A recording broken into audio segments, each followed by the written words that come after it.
Good morning everyone. তো এখন বাজে ঘড়িতে কটা তোমাদেরকে দেখাই।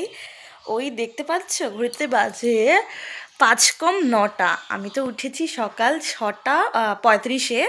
তো এখন উঠলো আমার মেয়ে এই রকম টাইমেই ওঠে। তো ওকে সকালবেলা আমি কি বলে ঘুম থেকে যখন উঠে তখন আমি কি বলি ওকে, সেটাই তোমরা দেখো। আর আমি যেসব কথাগুলো বলি ও কিন্তু খুব হাসে, দেখবে। গুড মর্নিং মাম্মা। মাম্মা গুড মর্নিং। হরে কৃষ্ণ, জয় জগন্নাথ। তোমার ঘুম ভাঙছে? তোমার ঘুম ভাঙছে? উড়িয়ে বাবা। তো দেখতে পেলে এইসব কথা বললে কিন্তু আমার মেয়ে প্রচণ্ড হাসে।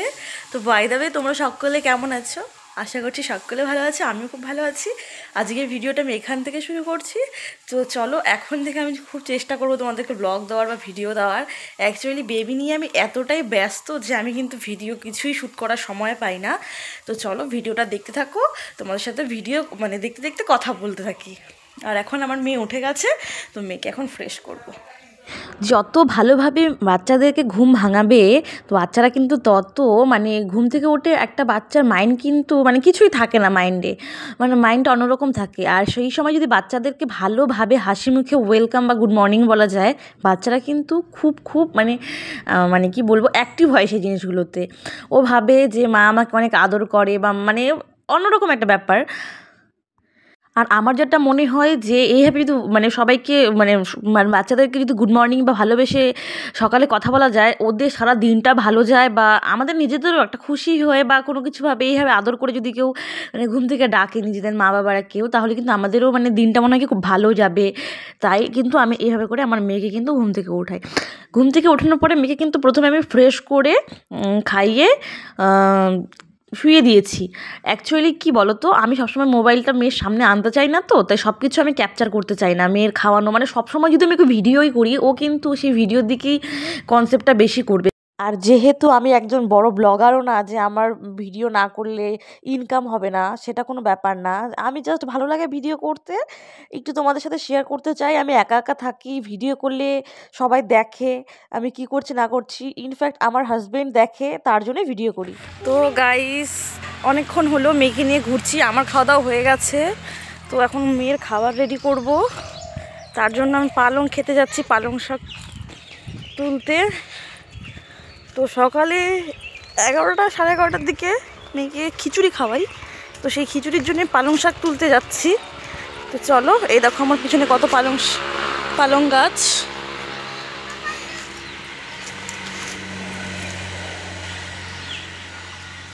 আর এদিকে মেয়েকে খাওয়াবো কি, মেয়ে আগে দেখলাম ঘুমিয়ে পড়েছে। আমার এটাও খারাপ লাগছিল যে মেয়ে না খেয়ে ঘুমিয়ে পড়লো।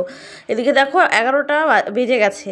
তারপরে তো আমি মেয়ে ঘুমানোর সঙ্গে সঙ্গে ফটাফট প্রেশার কুকারে ওকে 11টা থেকে ওই খিচুড়ি দেবো। আর যেই সবজি দিয়ে বানাবো খিচুড়িটা, সেই সব কিছু দিয়ে কিন্তু খিচুড়িটা বসিয়ে দিয়েছি ছিটিয়ে দিতে। আগে আমি খাওয়াটা মিক্সচারেই পেস্ট করে দিতাম সেদ্ধ করার পরে, কিন্তু আমি দেখলাম মিক্সচার পেস্ট করলে না ও সেরকমটা খেতে যাচ্ছে না। যার জন্য কিন্তু এখন আমি ওই করি কি বলো তো, প্রেশারে ভালো করে সিটি দিয়ে নরম করে তারপরে কিন্তু গলা করে খাইয়ে দিই। কী করে করি সেটা কিন্তু তোমাদের আরেকদিন দেখাবো। তারপরে দেখি মেয়ে উঠে গেছে, সঙ্গে সঙ্গে মেয়েকে স্নান করিয়ে এই যে খাবার নিয়ে বসে পড়েছি। খিচুড়িটাতে অনেক কিছু দিয়েছি, তো কী দিয়েছি তোমাদের অন্য একদিন শেয়ার করবো। তো এখানে অনেক কিছু আছে। তো মেয়ের খিচুড়ি, এখানে জল, মেয়েকে এখন খাওয়াবো। তো এখন মেয়ে কিন্তু আবার ঘুমিয়েছে। এখন বিকালবেলা আমার কিন্তু খাওয়া দাওয়া করে আবার মেয়েকে খাইয়ে ঘুম পাড়ানো হয়ে গেছে। এখন এই জামাকাপড় কেচে দিয়েছিলাম, অর্ধেক জামাকাপড় নিয়ে গেছি সকালেই দুপুরের দিকে, আর বিকাল হয়ে গেছে। তো এখন এই জামাকাপড়গুলো নিয়ে যাই, নইলে পরে আবার সন্ধ্যা হয়ে যাবে, ঘুমিয়ে পড়লে আর উঠতে ইচ্ছা করবে না। আর এইদিকে দেখো কুমড়ো গাছ হয়েছে প্রচুর, কিন্তু একটাও কুমড়ো নেই। আমরা কুমড়ো ফুলই খাই শুধু, আর ডগাই খাই, কিন্তু কুমড়ো হচ্ছে না একটাও। আর কিছুদিন গেলে কুমড়ো খেতেও ভালো লাগবে না, শাক খেতেও ভালো লাগবে না। তারপরে ভাবলাম না, উঠানটাও ঝাড় দিয়ে নেই, কেননা উঠান এখন যদি ঝাড় দিয়ে না রাখি তাহলে আমি যদি ঘুমিয়ে পড়ি উঠতে দেরি হয়ে যাবে, আর তখন সন্ধ্যা হয়ে যাবে। আর মা এদিক থেকে স্কুল থেকে এসে একটু শুয়েছে, তাই আর মাকে ডাকাডাকি করিনি। উঠে আবার মা আরও কাজ আছে দেখে আমি এগিয়ে রাখছি। আর ওইদিকে মেয়েও ঘুমাচ্ছে, বাড়ির সকলেই এখন ঘুমাচ্ছে, আমিও ঘুমাবো। ভাবলাম কাজগুলো করে যদি ঘুমাই তাহলে পরে আর আমার ডিস্টার্ব হবে না। আর হাজব্যান্ড চলে গেছে কিন্তু আজকে 2-3 দিন হয়েছে, মনটাও ভীষণ খারাপ। 2-3 দিন পরে আবার ঠিক হয়ে যাবে, ওই 2-3 দিনের জন্য একটু খারাপ লাগছে আর কি। হ্যালো গাইস, তো আমার চোখগুলো দেখতে পাচ্ছ, আমি কিন্তু কান্না করেছি। আমার ভাইয়ের সাথে আমার ঝগড়া লেগেছিলো, তাই আমি কান্না করেছি। আমি ফোন করেছি, আমার সাথে ঝগড়া করেছে, তো কান্না করেছি। তো এখন আমার রাগ ভাঙানোর জন্য দেখো কি নিয়ে এসেছে। রোল রোল মোমো পাই নাই, রোল একটাই উপায়, রোল দিয়ে ঠান্ডা করি। তো আমার চোখগুলো দেখে নিশ্চয়ই বুঝতে পারছো যে আমি অনেক কান্না করেছি। হ্যাঁ, মধু দিছে, মধু দিয়ে জল ফলাইছে।